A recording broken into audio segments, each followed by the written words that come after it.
अम्मा ने मरने से पहले मुझे वसीयत की थी कि रोज किसी भूखे को रोटी लाजमी खिलाना। पिछले कुछ दिनों से एक बच्चा मेरे पास आता और कहता, मेरी माँ भूखी है, अल्लाह के नाम पर रोटी के पैसे दे दो। मैं पैसे देने लगता तो मोहल्ले वाले उस बच्चे को भगा देते और कहते, ये पागल है।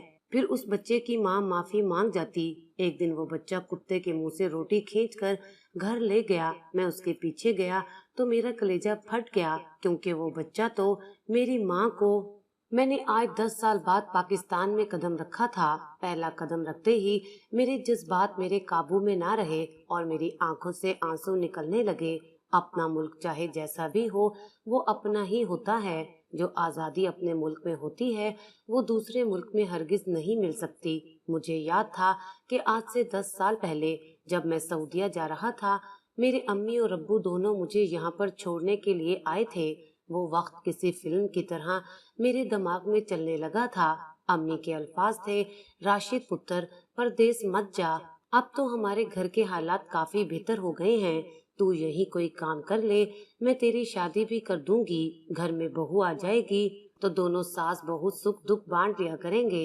माँ बाप की बातें सुनकर मैं उन्हें अपने सीने से लगाने लगा और फिर दोनों का माथा चूमकर बोला, अम्मा, अगर कंपनी वालों ने मुझे यूं अचानक ना बुलाया होता तो मैं कभी भी ना जाता, मगर अब मजबूरी है। उम्मीद करता हूँ कि जल्दी वापस लौट आऊंगा और फिर आप जिससे कहेंगी उससे शादी कर लूंगा। अम्मा मुझे कहने लगी, पिछली दफा जब तू गया था 5 साल लगाकर ही आया था। मैं जानती हूँ एक दफा तू चला जाए तो फिर वापस आता ही नहीं है, मगर इस बार ना जाने क्यों मेरा दिल बेचैन हो रहा है।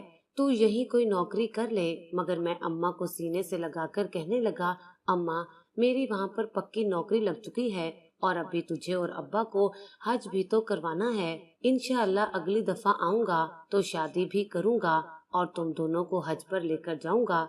ये सुनकर अम्मा के चेहरे पर मुस्कुराहट फैली थी और आंखों में आंसू थे। मेरी भोली सी अम्मा कहने लगी, अच्छा ठीक है, मगर मेरी एक बात याद रखना, रोज रात को सोने से पहले किसी भूखे को रोटी जरूर खिला देना। और फिर अम्मा ने ढेरों दुआएं देते हुए मुझे एयरपोर्ट से रुखसत किया था। मेरे अब्बा बड़े ही मजबूत दिल के मालिक थे। कभी खुलकर उन्होंने अपने जज्बात का इजहार नहीं किया था, मगर उस रोज जब उन्होंने मुझे सीने से लगाया तो उनकी आंखों में भी थोड़े बहुत आंसू आ गए थे। खैर, मुझे क्या पता था कि मैं माँ बाप को आखिरी बार अपने सामने जीता जागता देख रहा हूँ। उसके बाद ना ही मुझे छुट्टी मिली और ना ही मैं वापस पाकिस्तान आ सका। अम्मी अबू अक्सर फोन करके कहते थे कि वापस आ जाओ, बस कर दो, मगर मैं जिस कंपनी में जॉब करता था वो मुझे 1 हफ्ते के लिए छुट्टी देने के लिए भी राजी ना थी। यूं ही करते करते 10 साल बीत चुके थे। आज से 2 साल पहले मुझे कॉल आई थी। मैं पिछले 1 हफ्ते से अपने वालिदैन से बात नहीं कर पाया था और जब उन्हें फोन किया तो नंबर बंद था। मुझे तफ्तीश सी हुई थी और वालिदैन शिद्दत से याद आने लगे थे। मगर खैर, फिर पड़ोस से फोन आया तो पता चला कि मेरे वालिदैन वफात पा चुके हैं। पहले मेरी वालदा को हार्ट अटैक हुआ था और अगले रोज मेरे वालिद भी फौत हो गए थे। ये खबर मुझ पर बिजली बनकर गिरी थी। मैं गिश खाकर गिर चुका था। कई रोज तक तो होश ही नहीं रहा था। काम से छुट्टी की तो कंपनी का मालिक अलग शोर मचाने लगा था, धमकियां देने लगा था। मेरी तो उससे भी जुबान दराजी हो चुकी थी। मगर मेरा दुख आखिर कौन समझता। ये अपना मुल्क तो ना था, यहाँ के कानून और थे। अपने माँ बाप का दुख दिल में सजाए मुझे अपनी मुद्दत पूरी करना पड़ी थी और फिर 10 साल बाद मैं वो नौकरी छोड़कर अपनी कमाई गई रकम लेकर आज पाकिस्तान पहुंचा था। मुझे समझ नहीं आ रही थी कि उस घर में कैसे जाऊं जहां पर कभी मेरे माँ बाप मेरा इस्तकबाल किया करते थे। मैं एयरपोर्ट से सीधा कब्रिस्तान चला गया था। कब्रिस्तान में मौजूद गोरकन मुझे पहचानता था। 10 साल में मेरे चेहरे के खिद्दो खाल बदल गए थे, मगर मैं उस गोरकन को पहचान गया था। जब मैंने अपना तारुफ करवाया तो वो फौरन मेरे सीने से लगकर फूट फूट कर रोने लगा और कहने लगा कि बेटा, बहुत देर कर दी आने में। तुम्हारे माँ बाप तुम्हारी याद में घुल घुल कर दुनिया से ही चले गए। मुझे आज बहुत पछतावा हुआ था कि पैसे कमाने के चक्कर में मैं इस कदर आगे निकल गया कि अपने वालिदैन को वक्त देना ही भूल चुका था। मैं चलता हुआ वालिदैन की कब्र के पास आया और उनके कदमों की तरफ बैठकर फूट फूट कर रोने लगा, उनसे माफिया मांगने लगा। आज मैं हमेशा हमेशा के लिए वापस आ चुका था, मगर वो मेरे पास नहीं रहे थे। बहरहाल मैंने सूरत फातिहा पढ़ी और फिर वहां से उठ गया। अब मैं कुछ देर आराम करना चाहता था। मैं चलता हुआ अपने घर की तरफ आने लगा। अभी रास्ते में ही था कि असर की अजान मोहल्ले की मखसूस मस्जिद में गूंजी, तो मैंने अपना सामान वही मस्जिद में एक तरफ रखा और नमाज पढ़ने लगा। नमाज पढ़ने के बाद जो ही मस्जिद से निकला तो अचानक एक 10 साल का लड़का भागता हुआ मेरे पास आया, जिसके कपड़े फटे हुए थे और हुलिया बिखरा हुआ था। चेहरे पर मट्टी लगी हुई थी और कपड़े भी बेहद मैले थे। वो चलता चलता मेरे पास आया और कहने लगा, मेरी माँ भूखी है, हमारे घर में खाने के लिए कुछ नहीं है, मुझे रोटी ला दो। उसकी बात सुनकर मैं चौंक गया था और मुझे अपनी माँ के आखिरी अल्फाज याद आ गए थे कि बेटा, रोजाना किसी भूखे को रोटी जरूर खिला देना। मैंने एक नजर उसकी जानिब देखा, यकीनन वो कोई भिखारी था। वो लड़का फिर से बोला, हमारे घर में खाने को कुछ नहीं है, खुदा के वास्ते हमें रोटी ला दो। मैंने ये सुना तो अपनी जेब से कुछ पैसे निकाले और उसके हाथ पर रखने लगा, मगर तभी किसी ने मेरे हाथ को पकड़ लिया था। मैंने जब उसके चेहरे की जानिब देखा तो वो इस मस्जिद के मौलवी साहब थे, जो चेहरे पर संजीदगी सजाए देख रहे थे। कहने लगे, ये तुम क्या कर रहे हो? इतने ज्यादा पैसे इस बच्चे को क्यों दे रहे हो? ये तो लोफर लड़का है। तब मैं मौलवी साहब से कहने लगा, ये मुझे काफी गरीब लग रहा है, बेचारा भूखा है, इसलिए इसे ये रकम दे रहा हूँ। तो मौलवी साहब ने फौरन मेरा हाथ पीछे कर दिया और कहने लगे, अरे ये बच्चा तो ड्रामा करता है, रोजाना का इसका यही मामूल है, ये पागल है, सबको यही कहता रहता है। तुम शायद यहाँ नए लगते हो, इसलिए इसकी बातों में आ गए हो। तभी मस्जिद से कुछ और लोग भी निकले और उस लड़के को देखने लगे। उस लड़के ने जब सबको अपने मुखालिफ पाया तो कई कदम पीछे हटकर खड़ा हो गया और वहां से भागने की सोच रहा था, जब चंद लोगों ने उसे पकड़ लिया और उसे थप्पड़ मारने लगे। मुझे वो बच्चा शक्ल से तो इंतहाई मासूम लगा था, मगर मौलवी साहब कहने लगे, ऐसे बच्चों को पैसे देने की जरूरत नहीं है, ये लड़का भूखा नहीं है, ये जानबूझकर ड्रामे करता है। कुछ दिन पहले तो ये मस्जिद के चंदा बॉक्स से पैसे चुराने आ गया था। ऐसे लोगों को पैसे देने से बेहतर है कि बेटा तुम अल्लाह की राह में पैसे दो। ये पैसे मस्जिद की तामीर के लिए मुझे दे दो, मैं मस्जिद के चंदा बॉक्स में डाल दूंगा। मौलवी साहब की बात सुनकर मुझे उस लड़के पर हैरत हुई थी, जो शक्ल से तो काफी मासूम सा लगता था, मगर उसकी हकीकत ये थी। खैर, मैंने वो पैसे मौलवी साहब के हाथ पर रख दिए और वहाँ पर लोग भी उसे बुरा भला कह रहे थे। वो लोग उसे मार रहे थे तो सामने के घर से एक औरत निकल कर आई, जिसने स्याह रंग का बुर्का पहन रखा था। वो तेजी से कदम उठाती हुई उस बच्चे के पास आई और फौरन उसे आवाज देकर अपनी जानिब बुलाने लगी। लोगों से कहने लगी कि ये बच्चा पागल है, इसका ज़हनी तवाज़ुन ठीक नहीं है, इसलिए हर एक से पैसे मांगने लगता है। खुदारा बच्चे को ना मारे, ये पहले से ही बीमार है। उस औरत की बात सुनकर उन लोगों ने उस बच्चे को छोड़ दिया और वो रोता हुआ अपनी माँ के साथ घर चला गया। खैर, इस सारे वाक़ये में मेरे 10 से 15 मिनट जाया हो चुके थे। मैंने अपना सामान उठाया और घर की जानिब चला आया। मेरी फुफ्फो उसी मोहल्ले में ही रहती थी। जब उन्हें मेरी आमद की खबर हुई तो वो मेरे घर चली आईं और एक मर्तबा फिर मैं उनके गले लगकर बेतहाशा रोने लगा। फुफ्फो ने मेरे लिए खाना बनाया और सोने का कहा। 2 दिन तक तो सब कुछ ठीक रहा, मगर अगले रोज जब मैं कुछ सामान लेने के लिए घर से निकला तो एक बार फिर मुझे वो ही बच्चा नजर आया, जो घूर घूर कर मुझे देख रहा था। मैंने सरसरी सी नजर उस बच्चे पर डाली और आगे बढ़ने लगा। तभी एक रिक्शे पर शख्स गली में दाखिल हुआ, जिसने अपने रिक्शे में आटे की बोरियां लाद रखी थी। वो बच्चा फौरन भागता हुआ रिक्शे वाले के पास गया और कहने लगा, चाचा थोड़ा सा आटा दे दो, मेरी माँ घर में भूखी है, उसने कई दिनों से कुछ नहीं खाया। रिक्शे वाले ने गुस्से से घूरकर उसे अपनी टांग से ठोकर मारी तो वो दीवार से जा लगा। रिक्शे वाला उसे कहने लगा, अभी रिक्शे के आगे आकर मर जाता तो बिला वजह ही मेरे जिम्मे लग जाता, अजीब ही पागल है वो बच्चा। दीवार से हटकर अपना कंधा मसलता हुआ दोबारा उस रिक्शे वाले से मांगने लगा कि अचानक फिर उसी मखसूस घर से वो औरत बाहर निकली और अपने बच्चे को छुड़वाने लगी। कहने लगी कि माफ कर दो साहब जी, मेरा बच्चा पागल है, इसका ज़हनी तवाज़ुन ठीक नहीं है, इसलिए बार बार लोगों को तंग करता है। तो वो रिक्शे वाला कहने लगा कि अगर पागल है तो घर में बांध कर रखो, बाहर सड़कों पर यूं खुला क्यों छोड़ रखा है। अगर किसी रोज यूं ही रिक्शे के नीचे आ गया तो लोग हमें ही कहेंगे कि हमने उसे जानबूझकर मारा है। यूं औरत एक बार फिर उस बच्चे को अपने घर ले गई। दोबारा कई रोज तक मुझे वो बच्चा कहीं नजर न आया।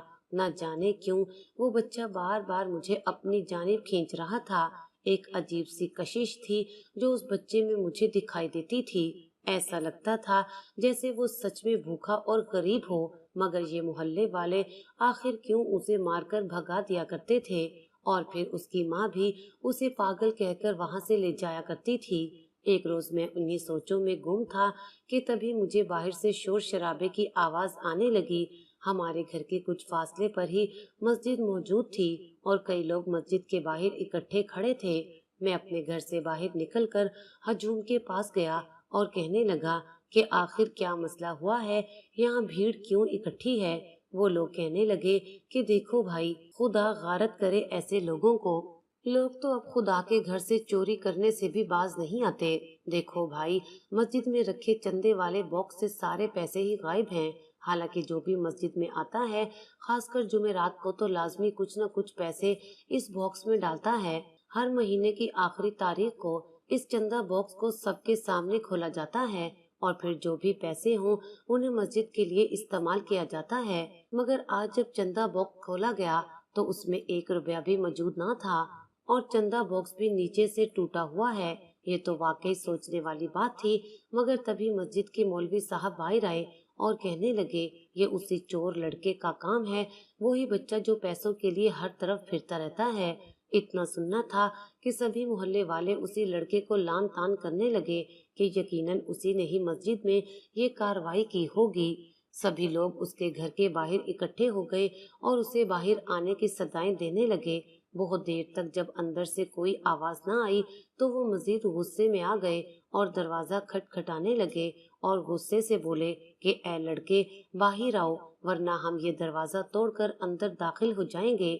मैं सबसे अलग थलग खड़ा ये सारा मंजर देख रहा था। ना जाने क्यों मुझे अच्छा नहीं लग रहा था। वो एक मासूम बच्चा था, ये लोग क्यों इस कदर उस पर हकारत जाहिर कर रहे थे। कुछ देर बाद दरवाजा खुला और अंदर से खातून की आवाज आई जो कहने लगी कि भाइयों, आप लोग क्यों एक शरीफ और पर्दादार खातून के घर के बाहर खड़े होकर इतना शोर कर रहे हैं। मेरे बच्चे ने ऐसा कुछ भी नहीं किया, खुदा का वास्ता है मेरे बच्चे की जान छोड़ दो, वो तो मासूम है, बच्चा है, पागल है। मगर लोग तो फौरन बदतमीजी पर उतर आए, कहने लगे कि हम कुछ नहीं जानते, उसे बाहर भेजो, आज तो हम उसे सबक सिखाकर ही रहेंगे। तुम्हें बेवा जानकर अभी तक हम तुम्हारा लिहाज कर रहे थे, मगर अब मजीद तुम्हारा लिहाज करना हमारे बस में नहीं रहा। वो औरत कुछ देर के लिए तो खामोश रही, शायद वो रो रही थी। फिर रोते हुए कहने लगी, मैं अपने मरहूम शोहर की कसम खाकर कहती हूँ कि मेरे बच्चे ने ये चोरी नहीं की। वो तो कई दिनों से बुखार से तड़प रहा है और घर में बिस्तर पर लेटा हुआ है। कितनी ही देर तक लोग उसके बाहर खड़े होकर शोर मचाते रहे और मैं अपने घर में आ चुका था, मगर मेरे कानों में अभी तक उस खातून की सिसकियां गूंज रही थीं। कितना दर्द छुपा था उसकी सिसकियों में, जो ये मोहल्ले वाले समझने से कासिर थे। अगले रोज जो मंजर मैंने देखा, उसके बाद तो मेरे सब्र का पैमाना लबरेज हो गया और मैं उस लड़के के घर पहुंच गया। हुआ ये था कि वो लड़का एक कुत्ते के मुंह से रोटी खींच रहा था। उसे ये भी डर नहीं था कि अगर कुत्ते ने उसे काट लिया तो क्या बनेगा। कुत्ता भी लाग़र सा था। वो कुत्ता कहीं से सूखी रोटी उठाकर आया था। वो लड़का रोटी खींचने में कामयाब हो गया और फिर रोटी लेकर अपने घर चला गया। मैंने ये मंजर छुप कर देखा था और फिर उसका ताक़ुब करता हुआ उसके घर तक पहुंच गया। जैसे ही वो घर में दाखिल हुआ तो कुछ फासले से मैं भी उसके घर के अंदर दाखिल हो गया। वो एक छोटा सा कमरे का घर था। उस घर के दरवाजे के अंदर दाखिल हुआ ही था कि सामने का मंजर देखकर मेरा कलेजा फट गया था। کیونکہ وہ دونوں ماں بیٹا اسی وقت فرش پر بیٹھے ہوئے تھے اور وہ خراب سالن سے اسی کتے کے منہ والی روٹی کو بمشکل چباتے ہوئے کھا رہے تھے۔ وہ عورت مسلسل رو رہی تھی اور جبکہ وہ لڑکا پیٹ بھرنے کی خاطر وہ خراب سالن کھا رہا تھا۔ مجھ سے مزید نہ دیکھا گیا، تب میں فوراً آگے بڑھا اور ان لوگوں سے وہ خراب کھانا چھین لیا اور انہیں کہا کہ الٹی کر کے یہ کھانا باہر نکال دیں۔ جب اس عورت نے مجھے دیکھا تو وہ فوراً اپنا چہرہ ڈھکنے لگی اور کہنے لگی، صاحب جی، میں ایک پردے دار بیوہ خاتون ہوں، آپ کو بغیر اجازت گھر میں داخل نہیں ہونا چاہیے تھا۔ تب میں اس سے معذرت کرنے لگا اور اپنا چہرہ دوسری طرف کر کے کھڑا ہو گیا اور کہنے لگا کہ معاف کرنا، مگر میری نیت صاف تھی، میں کتنے روز سے تمہارے بچے کو دیکھ رہا ہوں۔ گاؤں والے اسے برا بھلا کہتے ہیں، اسے چور کہتے ہیں اور تم اسے پاگل کہتی ہو، جبکہ یہ تو مجھے پاگل نہیں لگتا، اور اب تم لوگ یہ کھانا کھا رہے ہو تو مجھ سے دیکھا نہیں گیا، اسی لیے میں گھر چلا آیا۔ وہ عورت پھوٹ پھوٹ کر رونے لگی تھی۔ میں نے اس لڑکے کا چہرہ صاف کیا اور بولا کہ میرے گھر چلو، میرے گھر میں کھانا موجود ہے، میں وہ تم لوگوں کو دیتا ہوں۔ وہ عورت فوراً سے رک گئی، کہنے لگی، نہیں صاحب جی، میں آپ کے گھر نہیں جا سکتی۔ شاید وہ عورت حالات کی نزاکت کو بخوبی سمجھتی تھی۔ میں نے اس بچے کو اپنے ساتھ لیا اور اپنے گھر چلا آیا۔ گھر میں تازہ کھانا بنا ہوا تھا، میں نے وہ اٹھا کر اسے دے دیا۔ وہ لڑکا تازہ کھانا دیکھ کر مارے خوشی کے رونے لگا۔ وہ کھانا لے کر گھر چلا گیا۔ میں نے اس بارے میں اپنی پھپھو کو بتایا تو وہ ایک گہری سانس خارج کر کے رہ گئیں۔ اسی روز میں نے اپنی پھپھو کو ساتھ لیا اور ہم دونوں خاتون کے گھر چلے آئے۔ وہ میرے سامنے مکمل پردے میں بیٹھی تھی اور اس کا بچہ اس کے پاس بیٹھا تھا۔ کھانا کھا کر وہ کافی تازہ دم لگ رہے تھے، اس کے چہرے پر سکون تھا۔ میں نے خاتون کو مخاطب کر کے کہا کہ یہ محلے والے آپ سے اس قدر نفرت کیوں کرتے ہیں اور آپ کے بچے کو اس قدر مارتے کیوں ہیں؟ غریب ہونا اور بھوکا رہنا الگ بات ہے، مگر اس نفرت کی آخر وجہ کیا ہے؟ وہ خاتون روتے ہوئے کہنے لگی کہ میرا شوہر اسی محلے میں رہتا تھا، وہ ایک غریب مزدور تھا، بڑا ہی محنتی اور نیک شخص تھا۔ جب بھی کام پر جاتا، جو بھی دہاڑی بنتی وہ لے کر سیدھا مسجد میں چلا جاتا اور پھر کچھ حصہ خدا کی راہ میں دے کر واپس چلا آتا۔ ایک روز جب وہ آدھی رات کو کام سے لوٹا اور مسجد میں اپنی دہاڑی کے پیسوں میں سے کچھ پیسے رکھنے کے لیے گیا تو دیکھا کہ مسجد کا مولوی، جو کہ مسجد کے چندے والے باکس سے پیسے نکال رہا ہے، یہ منظر اس نے دیکھا تو وہ شدید غصے میں آ گیا اور کہنے لگا کہ شرم کرو، میں صبح ہی سارے محلے والوں کو تمہارے بارے میں بتاؤں گا اور تمہیں اس مسجد سے نکلوا دوں گا، تم تو خدا کے نام پر بھی یہ منافقت دکھا رہے ہو۔ میرا شوہر گھر آیا اور مجھے سب کچھ بتانے لگا، مگر جیسے ہی صبح ہوئی تو مولوی صاحب نے پورے محلے والوں کو میرے شوہر کے خلاف کر دیا تھا۔ کہنے لگا کہ یہ وہ انسان ہے جو رات کو پیسے چوری کر رہا تھا اور مجھے کہنے لگا کہ مولوی صاحب میں غریب ہوں، میرے بارے میں کسی محلے والے کو نہ بتانا۔ اس وقت تو میں خاموش ہو گیا، مگر ساری رات میرا ضمیر مجھے ملامت کرنے لگا کہ میں کیسے ایک چور کی پردہ پوشی کر سکتا ہوں۔ یہ سن کر محلے والے مولوی صاحب کا یقین کر کے میرے شوہر کو مارنے لگے۔ سب اسے چور اور منافق کہہ رہے تھے۔ وہ ہر قسم کی قسم اٹھانے کو تیار تھا، مگر کسی کو اس پر یقین نہ آیا۔ یوں اتنی ذلت سہنے کے بعد میرا شوہر ہارٹ اٹیک سے مر گیا اور بس میرا اور میرے بچے کا برا وقت شروع ہو گیا۔ اس واقعے کو 1 سال بیت چکا ہے، مگر اب مولوی صاحب کے کہنے پر محلے والے میرے بچے کے پیچھے پڑے ہوئے ہیں۔ ہم بھوکے ہیں، غریب ہیں، مگر کسی کو ہماری پرواہ نہیں ہے۔ اس بیوہ عورت کی بات سن کر میرا دل بھی شدید پریشان ہوا تھا۔ گاؤں والے تو مولوی صاحب پر اندھا یقین کرتے تھے، انہیں تو اس بات کی خبر ہی نہ تھی کہ یہ سب کچھ مولوی صاحب خود ہی کر رہے ہیں، اور الزام اس معصوم بچے اور اس کے باپ پر لگتا رہا۔ خیر، میں نے اسی روز گاؤں والوں کو حقیقت سے آگاہ کیا۔ کچھ تو یقین کر گئے مگر کچھ نہ مانے۔ وقت کے ساتھ ساتھ مولوی صاحب کی حقیقت ان کے سامنے کھل گئی۔ تب فوراً ہی اس مولوی صاحب کو محلے سے نکال دیا گیا۔ پھپھو میرے لیے لڑکی ڈھونڈ رہی تھی، مگر میں ان سے کہنے لگا کہ میری بھی اب کافی عمر ہو چکی ہے، میرے لیے لڑکی ملنا مشکل ہے۔ ویسے بھی میں چاہتا ہوں کہ میں اس غریب بیوہ خاتون سے شادی کر لوں، یوں اسے بھی ایک سہارا مل جائے گا اور اس کے بچے کو بھی اچھی تعلیم و تربیت اور ان کے اخراجات بھی پورے ہو جائیں گے، اور اللہ تعالیٰ بھی میری ذات سے راضی ہو جائے گا۔ یوں میں نے اس خاتون سے نکاح کر لیا اور آج الحمدللہ میں اس کے ساتھ خوش و خرم زندگی گزار رہا ہوں، مگر جب بھی مجھے اپنے ماں باپ کی یاد آتی ہے تو میرا دل تڑپ جاتا ہے۔